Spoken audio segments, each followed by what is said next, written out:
साली आधी घरवाली। सिमरन की छोटी बहन विभा माँ के होते हुए भी सिमरन के ही पीछे लगी रहती थी। सिमरन, आ गई हो तो इसे खाना खिला दो। बोल रही है तुम जब तक नहीं खाओगी ये भी नहीं खाएगी। क्या है विभा, तुम खा लिया करो ना, मुझे ऑफिस से आने में देर हो जाती है।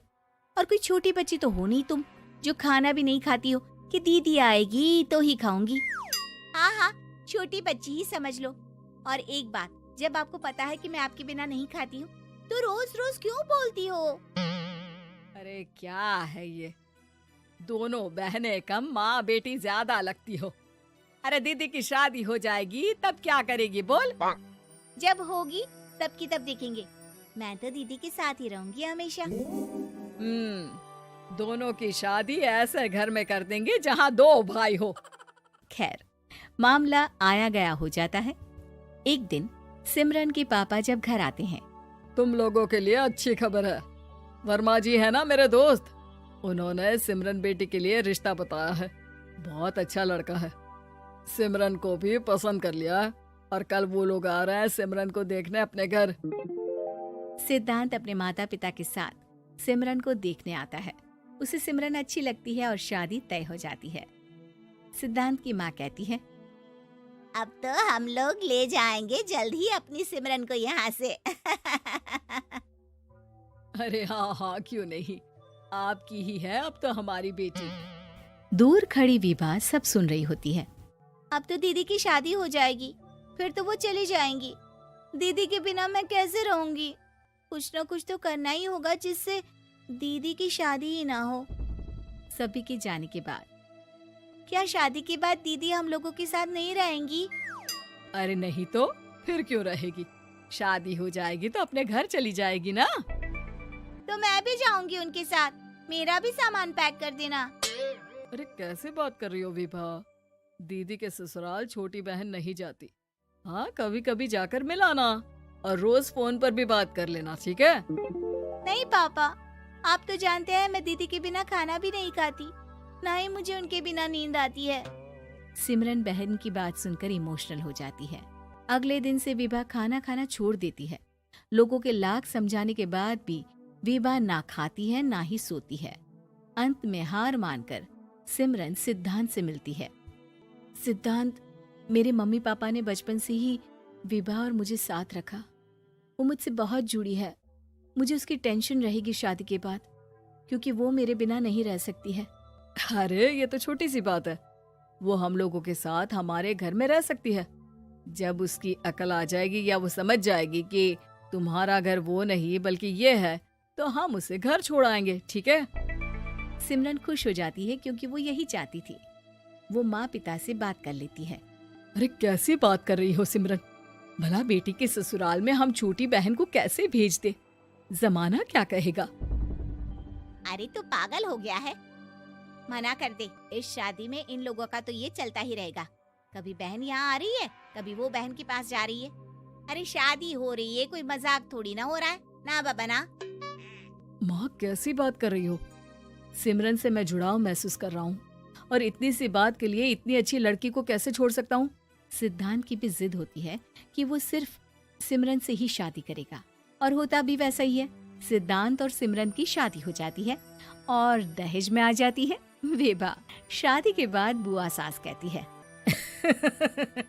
अरे माँ ना, साली आधी घर वाली होती है, लेकिन ये क्या, तुम तो उसे घर ही ले आए। तभी चाची कहती है, सिद्धांत को तो हम लोगों ने सीधा समझा था, लेकिन सबसे तेज तो यही निकला। अरे देखो कैसे दहेज तो नहीं लिया, लेकिन साली पर कब्जा कर लिया।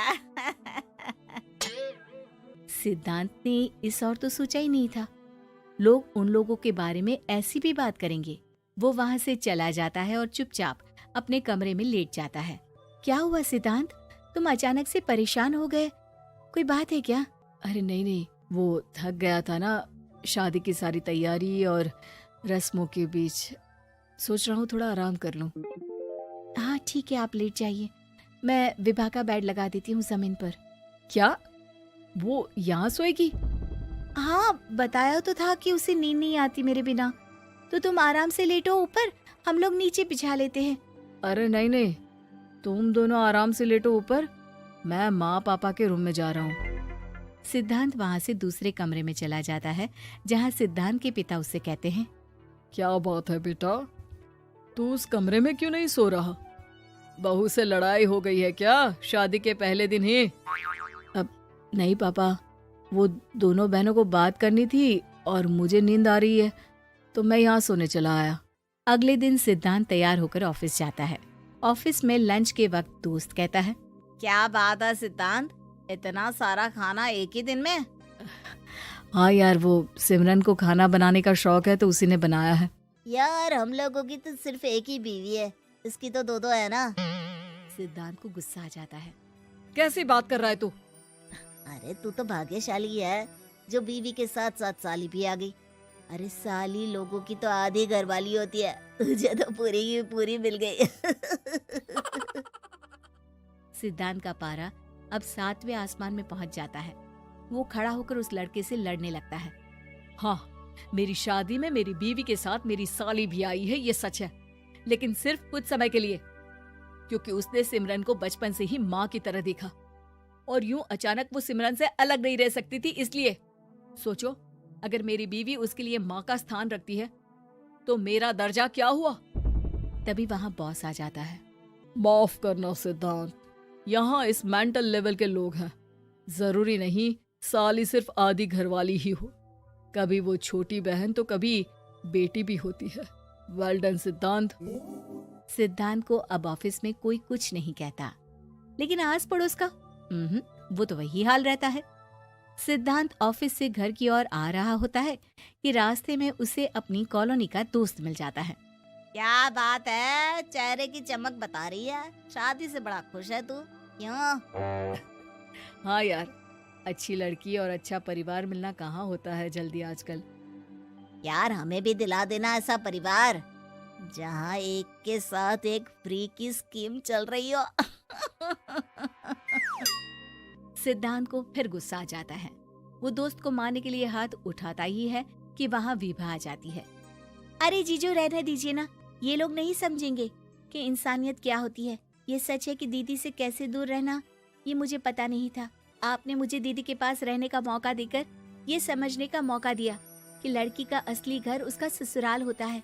मैं समझ चुकी हूँ, मैं जा रही हूँ जीजू, लेकिन मैं खुश हूँ कि आपने मुझे अपनी छोटी बहन समझा। सभी उन लोगों को देखकर ताली बजाने लगते हैं। विभा अपने घर चली जाती है और सिद्धांत खुशी खुशी सिमरन के साथ रहने लगता है।